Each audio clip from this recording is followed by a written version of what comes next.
So hey everyone, আসসালামু আলাইকুম and good morning. এখন বাজে সকালের 9টা আর এইমাত্র ঘুম থেকে উঠলাম। এখন এই মুহূর্তে আমি দাঁড়িয়ে আছি রূপার বাড়িতে, মানে ডোমকলে আছি। তো কালকে আমি বাড়ি যাওয়া হয়নি, কালকে বাড়ি যাওয়া রূপা যেতে দেয়নি। তো এখন ঘুম থেকে উঠেছি, ওরা কেউ ঘুম থেকে এখন উঠেনি, এখানে শুয়ে আছে। টুম্পা আছে, দিয়া আছে, ওই ঘরে রূপারা আছে। তো দেন ঘুম থেকে এখনই উঠলাম এবং আজকে পুরো ভ্লগটা তোমাদের সাথে শেয়ার করবো বলে ভ্লগটা এখন থেকে স্টার্ট করলাম।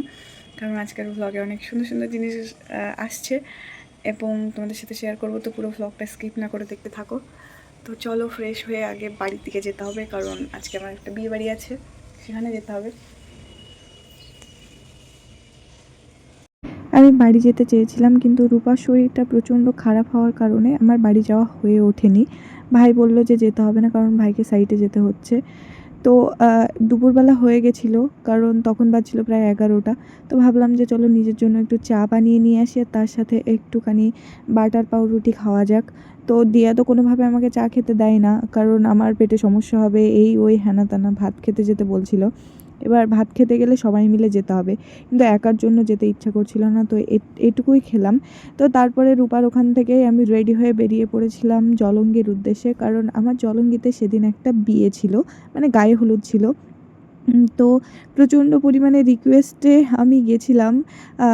আমার ইচ্ছা করছিল না যে রূপাকে রেখে যেতে, কিন্তু কিছু করার ছিল না। এতবার করে ফোন মেসেজ করছিল যে না গিয়ে আর উপায় ছিল না। তো আমি সাজুগুজু করে সুন্দরভাবে রেডি হয়ে চলে গেছিলাম জলঙ্গিতে। গিয়েই দেখছি যে আমাকে আলাদা একটা ঘরে বসতে দিয়েছে। শুনলাম যে যে ব্রাইড সে এখনও সাজগোজ করছে। তো এখানটায় আমাকে জামাই আদরের মতো আপ্যায়ন চলছে। মানে সিরিয়াসলি আমি ভাবছিলাম যে না, সবার সঙ্গে মজা করবো, এ করবো, বাট একা একা এই খাওয়া দাওয়া হেনা তেনা সব মিলিয়ে বেশ সুন্দর ছিল ব্যাপারটা।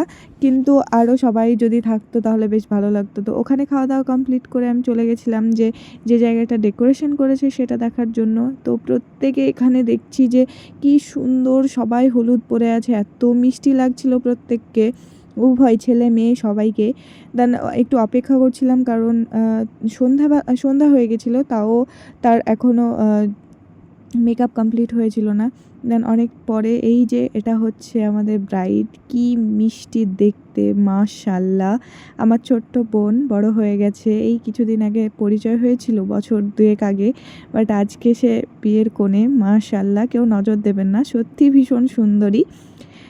তো যাই হোক, ওর সঙ্গে আমি বলছিলাম বারবার করে যে আমি 2-1টা ছবি তুলবো, তারপরে আমি বের হয়ে যাব, আমি থাকতে পারবো না। কিন্তু ও আমাকে বলেছিল যে আপু, আমার সঙ্গীতে থাকতে হবে, মানে মেহেন্দিতে থাকতে হবে, গায়ে হলুদে থাকতে হবে, বিয়েতে থাকতে হবে, দেন তারপরে কনেযাত্রী যেতে হবে। কিন্তু কোনোভাবেই আমার সম্ভব হতো না। আমি 2-1টা ছবি টবি তুলে তারপরে কমপ্লিট করে সেখান থেকে বেরিয়ে আসি ঝটপট করে, কারণ আমাকে সেদিন যেতে হতো একটু শেখপাড়া। আর কী যেন বলে, জলঙ্গি থেকে শেখপাড়ার ডিস্ট্যান্স অনেকটাই বেশি। তো তারপরেও আমাকে যেতে হয়েছিল একটা কারণের জন্য। তো ওইখানটায় একটা ক্যাফে ছিল, চায় এলো, ভীষণ সুন্দর ক্যাফেটা, আর তাদের ব্যবহারটাও ভীষণ সুন্দর। তো সেখানে গেছিলাম, একটু কাজ কমপ্লিট করলাম, তারপরে আমি বাড়ি চলে এসেছিলাম। আর এটা ছিল সেকেন্ড ডে। আমি সেদিন আমি রূপার ওখানে ছিলাম না, আমি বাড়ি চলে এসেছিলাম। বাড়ি থেকে আবার গেছিলাম, কারণ পোশাক আশাক আমি সমস্ত কিছু তো নিয়ে যাইনি যে আমি ওখান থেকে রেডি হয়ে যাব। তো রূপা মেকওভারটা আমাকে করিয়ে দিয়েছিল। তো আমি একটা ব্ল্যাক কালারের শাড়ি পরেছিলাম। আর এই যে আজকের ব্রাইড, মাশাল্লাহ কত সুন্দর লাগছে। তো আমি ওকে বলছিলাম যে আমাকে কেমন কালচে লাগছে না কালো কালো লাগছে। তো যাই হোক, দুজন মিলে একটু কথা টথা বললাম, তারপর আমি খেতে চলে গেছিলাম।